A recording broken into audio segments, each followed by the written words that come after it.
In this episode, we are tossing out the brand new Mercury 20 horse and replacing it with 90s tech.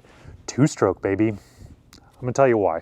One of the main reasons I'm switching off of this Mercury is the parts price. I was actually really surprised. This thing is 3 years old, 4 years old, 4 years now, and the parts on it cost twice as much as the Yamaha. So before I can get rid of this thing, I just need to switch a couple of things with this tiller arm. The connector down here to hold it up in place is broken, and the linkage at the top to switch gears is broken. Those two parts cost me nearly $300. My little $250 box here. Okay, well that explains why that was so expensive. They sent me all the parts. I disassembled this like a month ago, so now I need to remember how the hell I put this together. I don't know.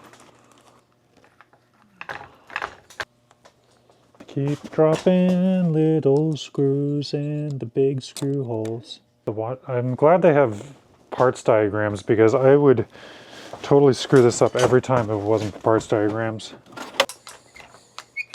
Oh, there we go. It's half the parts in. There's still so many more parts to install. Don't you hate when you get to the end of a project and there's still a lot of parts to install? Gonna put the zip tie back on. Giant tin snips to cut a cable tie? Sure. Alright, gearbox works. I just have to figure out what happened to this one bolt.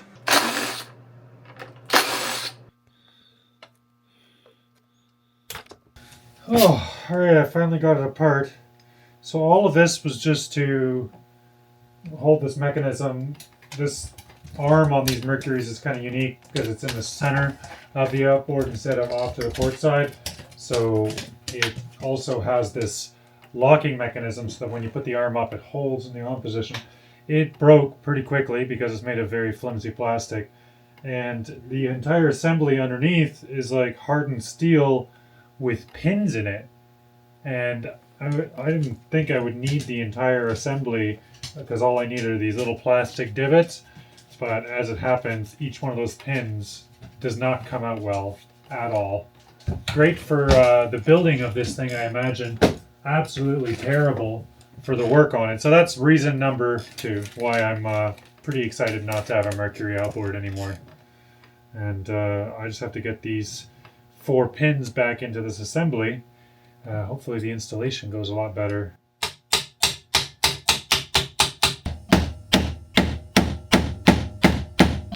Cool, that goes in so easy and great. Thank you, Mercury, for your stunning design. Jesus Christ. Oh my god. This is a lot of fun. I love it. Part of it is also just the materials that this outboard seems to be made out of. Like, I had to completely disassemble this knuckle because half the bolts are corroded and won't come out.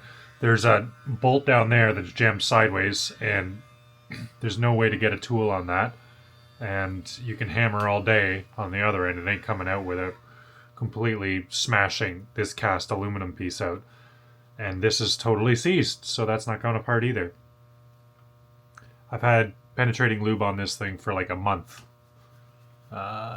If I spent all day at it, I probably could eventually get it out. I just found it easier to take the knuckle off, and then I can kind of offset this a little bit and get the pin through there. Anyway, would have been nice if I had put the latch pin in last. Anyway, now I can go do the other side. Gotta put all this back together now. In hindsight, I'm pretty grateful that they sent the entire package out, because my goodness, is all of this getting mangled as I've been trying to take it out. Alright, the main problem with this Mercury is not that it's designed badly, which it is for disassembly or repairs. It's also designed badly for use. Now, I would use this for scuba diving a lot, and one of the things that I would do while scuba diving is go to another bay. And so, as I'm running over, running this outboard at a highly efficient EFI, just putting along, getting my 15 knots, quite happy, right? I get there, and as I'm underwater, the engine is still quite warm.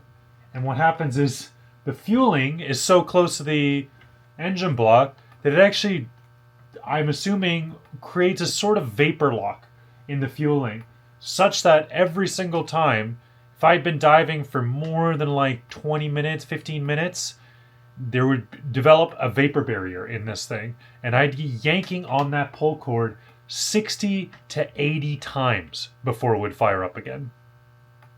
60 to 80 times. And that happened the very first time I used this thing, and I borrowed a friend's, and it happened on his too. It's great when it's running, and it's great when you've let it sit for like 3 hours and it's fully cooled down. Or you fire it right back up after you use it. But that little 30-minute window, ooh, awful. So there I am in my dry suit in the July sun, just sweating like a pig trying to get this thing running again, and it just stranded me over and over again.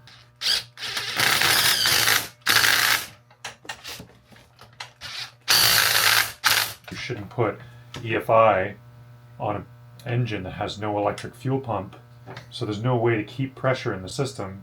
So it's like it never starts first pull.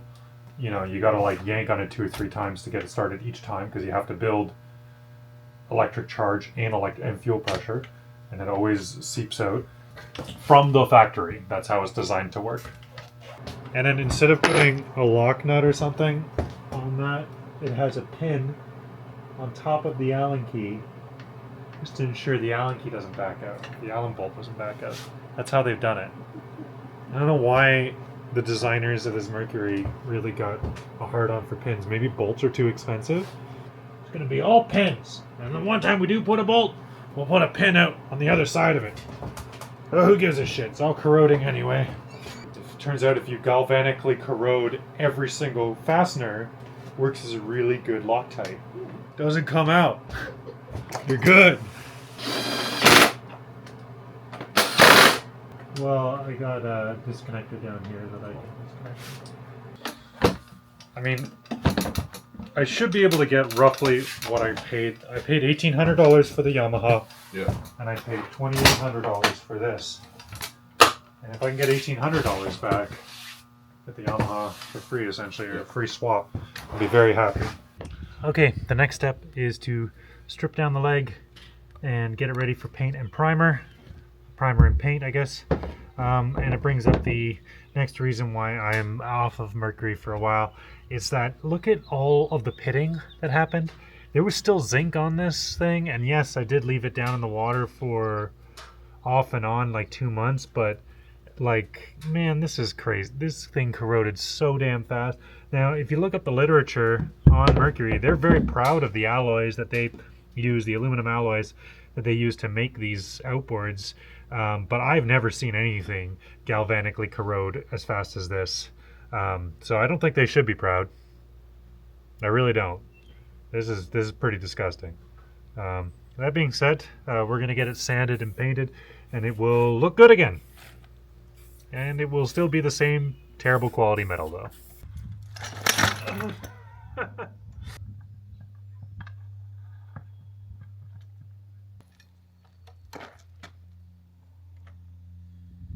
So what did I get instead? A Yamaha 30 horse 2-stroke from 2002.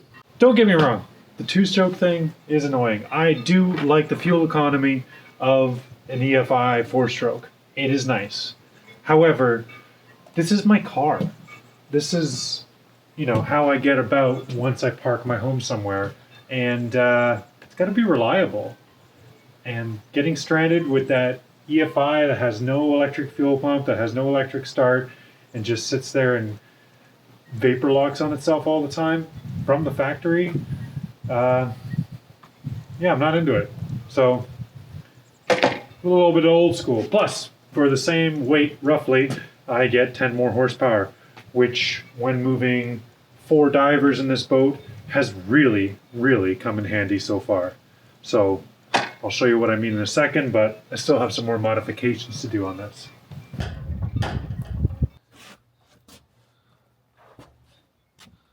Now, you might recognize the shape of this dinghy from Delos. It's actually not the same dinghy exactly. There are a few differences, but it is very, very similar. And I was inspired by their dinghy to make these side skirts. But as you can see, they haven't held up very well. So that's version 1, and I gotta go design and build version 2.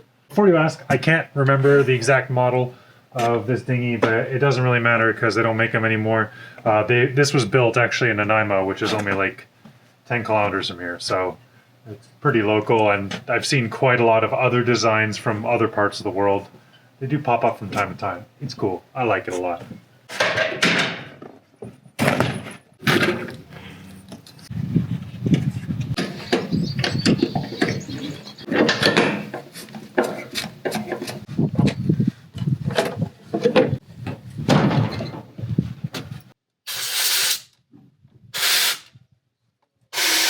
On paper, the fueling system, being 3 separate carburetors, should be a lot less reliable. However, given my anecdotal experience, maybe it's just with that Mercury in specific, but I've talked to other owners and they've said similar things. It seems that even with 3 carburetors, I'm still going to end up with less fuel problems than with one electronic fuel injection system. That being said, the idle jets already have a clog in them, or one of them does. So not off to a roaring success just yet. Hey, look.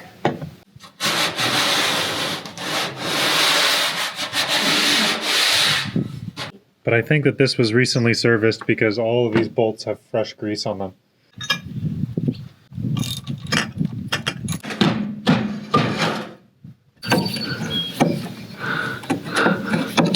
Can't be stuck if it's a liquid.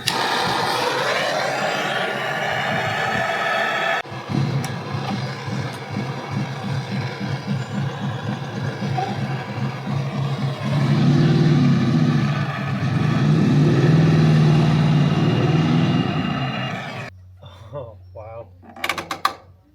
As soon as it cools down, it sticks.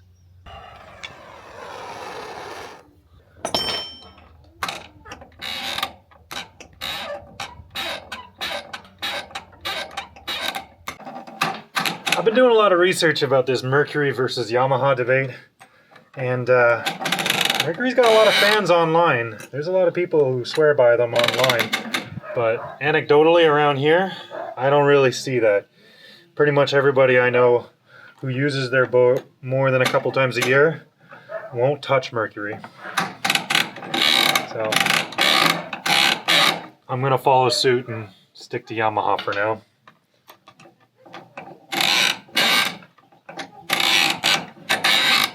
If I can get this Yamaha to let go of its gear linkage, Jesus Christ.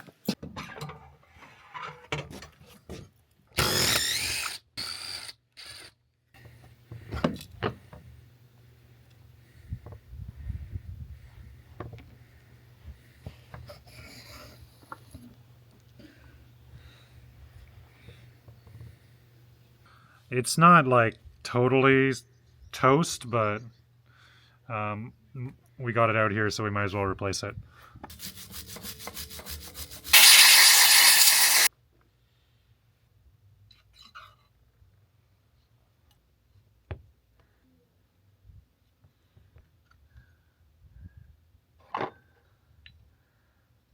I'm not really one for saying that, like, oh, they don't make them like they used to, or oh, simplicity. Like, I like complex systems that work well.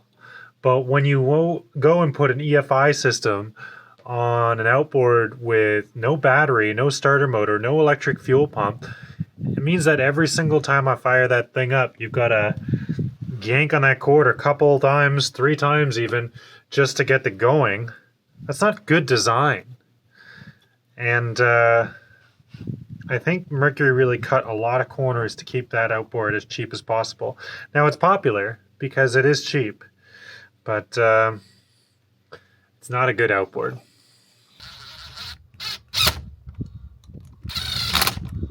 Wouldn't Yeah, I'm hoping it'll Because be I heard it going there the other day. Yeah, that's the new one, yeah. Yeah, okay, yeah. Yeah. I mean it's a Franken engine. Good. So it's Well, I'm glad to hear that. Have you put it back in the boat yet, or? No, it's in my shop, but well, it's sitting right there actually. Yeah, oh yeah, okay, right. Cocaine.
All right.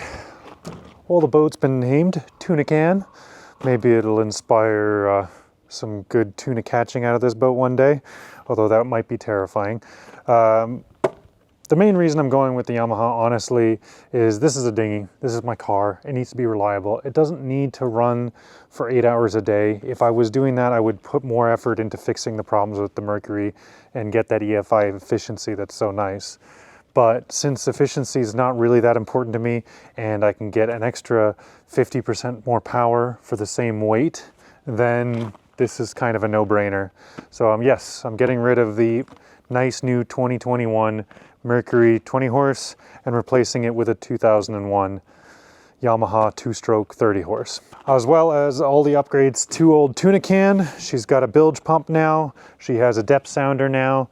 She's got a spotlight on the front and some new non-skid bits, and her bottom's been cleaned and everything's been re-zinced, and she's ready for another season. So I'm loving this dinghy more and more every time I use it. It is just awesome. We're getting some nav lights for her. We're getting new fenders for her. And I'm really excited for all of those upgrades down the road. But for now, really stoked on this Yamaha 30 horse. It picks up just so much better than the other one. And with the deep V that's on this hull and the power of the 2-stroke, it can lift up, 4 or 5 people in this thing, fully loaded, tons of gear in it, and I'm still planing along at a good clip. Couldn't do that with the old Mercury. So if you guys are into seeing Tuna Can smash her way through the waves, catch some fish this summer, give a like, give a follow, give a subscribe. It's fun. We're fixing up a $1 boat and we're sailing around the world. This is, this is my life now. So we'll see you guys next Friday. And hopefully it will actually be next Friday, because it's currently Friday and I still haven't edited or uploaded this.